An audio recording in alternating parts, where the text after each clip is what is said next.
দুর্গম এক পাহাড়ের চূড়ায় এক মৌলবি থাকতো। মৌলবি ঘর থেকে বের হয়ে দেখে একটি মেয়ে মৃত্যুর জন্য পাহাড় থেকে ঝাঁপ দিতে যাচ্ছে।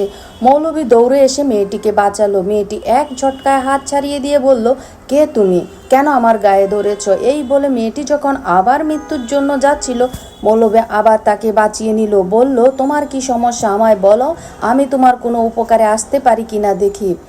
মেয়েটি বলল, তুমি কি উপকার করবে? আমার ঘরের মানুষ আমাকে ঘরে জায়গা দিচ্ছে না, আমার পরিবার, আমার স্বামী কোথায় হারিয়ে গিয়েছে আমি জানি না। মৌলবি মেয়েটিকে ধরে নিয়ে আসলো তার ঘরে। মেয়েটি বলল, তুমি এখানে কেন আমাকে নিয়ে এসেছো? এটা কার ঘর? মৌলবি বলল, তুমি যে বললে তোমার থাকার জায়গায় নেই, তো আজ থেকে মনে করো এটা তোমার ঘর। মেয়েটি বলল, এটা আমার ঘর না, আমি এখানে থাকবো না। বলে যখন মেয়েটি যেতে চাইল, মৌলবি বাইরে থেকে দরজা লাগিয়ে দিয়ে দুর্গম পাহাড়ে চলে গেল। মেয়েটি দরজা ধাক্কাতে শুরু করলো, আশেপাশে কেউ নেই, তার দরজা কেউ খুলে দিল না। মেয়েটি এভাবে রাত্রি যাপন করলো ওই ঘরে।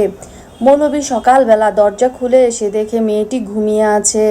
মেয়েটিকে ফু দিয়ে দোয়া পড়ে দেয় মৌলবি। মেয়েটি হঠাৎ উঠে মৌলবিকে জিজ্ঞেস করলো, তুমি আমাকে এভাবে পরপর 2 দিন ঘরে বন্দি করে রেখেছো কেন? বাইরে কেন যেতে দাও না? তুমি কি পাগল? মৌলবি কিছুই জবাব দিল না।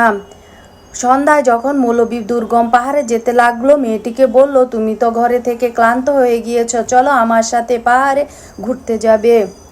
মেয়েটি যখন মৌলবীর সাথে পাহাড়ে যায়, মৌলবি পাহাড়ের চূড়ায় তাকে বলে, তুমি এখানে শুয়ে থাকো। মেয়েটি বলল, আমি কেন শুব? বলল, তুমি আমার কথাটাই শুনো।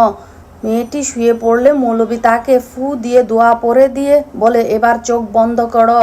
মেয়েটি যখন চোখ বন্ধ করে, মৌলবি চলে আসে। মেয়েটি চোখ খুলে দেখে কেউ নেই। পাহাড়ে তাকে একা রেখে মৌলবি চলে গিয়েছে। পরদিন সকালবেলা মৌলবি যখন আসে, মেয়েটি আবার জিজ্ঞেস করে, তুমি আমাকে একা রেখে চলে গেছো কেন? তুমি কি আমাকে পাগল বানাতে চাও? মৌলবীর মতলব বুঝতে না পেরে মেয়েটি হতভম্ব। কি আর করবে, কিছুই করার নেই তার। এইভাবে পরপর 2 দিন তাকে দুর্গম পাহাড়ে রেখে চলে আসে মৌলবি। পরদিন সকালবেলা যখন মৌলবি আবার আসে, মেয়েটি তাকে দেখে বলে, তুমি আমার সাথে এমন করছো কেন? তুমি কি চাও আমাকে খুলে বলো। মেয়েটি পেছন ফিরে দেখে মৌলবি নেই। তার স্বামী সেখানে দাঁড়িয়েছে। দৌড়ে মেয়েটি তার স্বামীকে জড়িয়ে ধরে বলে, তুমি এখানে কি করে এসেছো? মৌলবি কোথায়? ছেলেটি কিছুই বলে না। তাকে ঘরে নিয়ে আসে। বলল, এটা তো মৌলবির ঘর, মৌলবি কোথায়? ছেলেটি বলল, আমি সেই মৌলবি। তুমি আমাকে যখন খুঁজে পেতে না, আমি দুর্গম পাহাড়ে এসেছিলাম কাজের খোঁজে। হঠাৎ দেখি একটা ডাইনি মহিলা আমাকে বশ করেছে, তাকে তার হতে বলেছে। আমি তার হইনি বলে সে আমাকে বুড়ো বানিয়ে দিয়েছে। বুড়ো হয়ে আমি যখন বাড়িতে ফিরে যাই, তখন আমি চিন্তা করলাম, আমাকে এই অবস্থায় তুমি কিভাবে গ্রহণ করবে। তাই আমি আবার ফিরে আসি।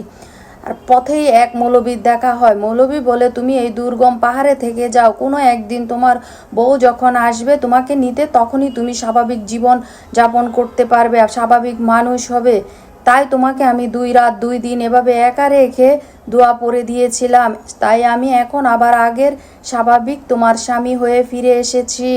মেয়েটি কান্নায় তাকে জড়িয়ে ধরে তাদের জীবনে আবার ফিরে যায়।